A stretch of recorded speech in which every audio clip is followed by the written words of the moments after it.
সত্যি কথা বলতে আজকে আমার বানানোর কথা ছিল পিনাট বাটার চিকেন, কিন্তু সমস্ত কিছু রেডি করার পরে দেখলাম পিনাট বাটারটাই শেষ হয়ে গেছে। তাই ভাবলাম এই রেসিপিটি বানিয়ে ফেলি। রেসিপিটি একটু অদ্ভুত হলেও খুব সুস্বাদু এবং খুব অল্প সময়ে বানিয়ে নিতে পারবেন। আমি এখানে 250 গ্রামের মতন চিকেন নিয়ে নিয়েছি। চিকেনটা ম্যারিনেট করে নেব। 1 চামচ লবণ, 1 চামচ হলুদের গুঁড়ো, 1 চামচ লঙ্কার গুঁড়ো ও 1 চামচ ধনে জিরের গুঁড়ো দিয়ে 15 থেকে 20 মিনিট আমি মিশিয়ে রেখে দেব।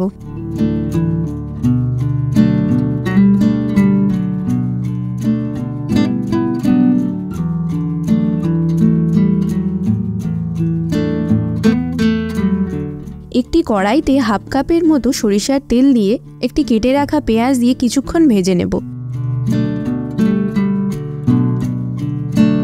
কিছুক্ষণ ভাজার পর পেঁয়াজটা ব্রাউন হলে আমি এখানে আদা রসুনের পেস্ট দিয়ে দেব।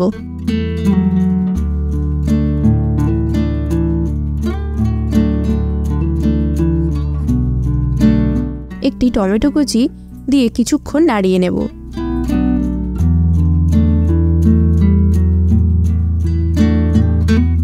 এবার পর্যাপ্ত পরিমাণে লবণ দিতে হবে। মশলাটি যাতে পুড়ে না যায় তার জন্য সামান্য জল দিয়ে কিছুক্ষণ মশলাটা কষিয়ে নেব।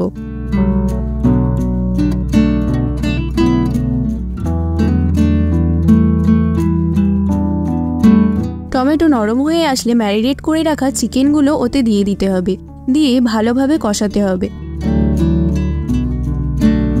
মাঝে মাঝে সামান্য জল দিতে হবে আর এইভাবে 7 থেকে 8 মিনিট কষিয়ে নিতে হবে।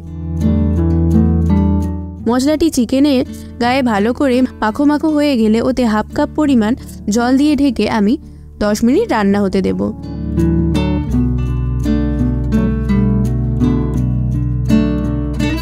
ফিরে আসলাম 10 মিনিট পর। দেখুন আমাদের রান্নাটা হয়ে গেছে। এবারে খুব সামান্য আমরা গরম মশলা ছড়িয়ে গ্যাসের ফ্লেমটা বন্ধ করে দেব। আপনারাও বাড়িতে ট্রাই করবেন আর আমাকে কমেন্টে জানাবেন আপনাদের এই রেসিপিটি কেমন লাগলো। পরবর্তীতে আমি আরও মজাদার রেসিপি নিয়ে হাজির হচ্ছি, তাই চ্যানেলটি সাবস্ক্রাইব করতে ভুলবেন না। দেখা হচ্ছে পরের ভিডিওতে। ধন্যবাদ।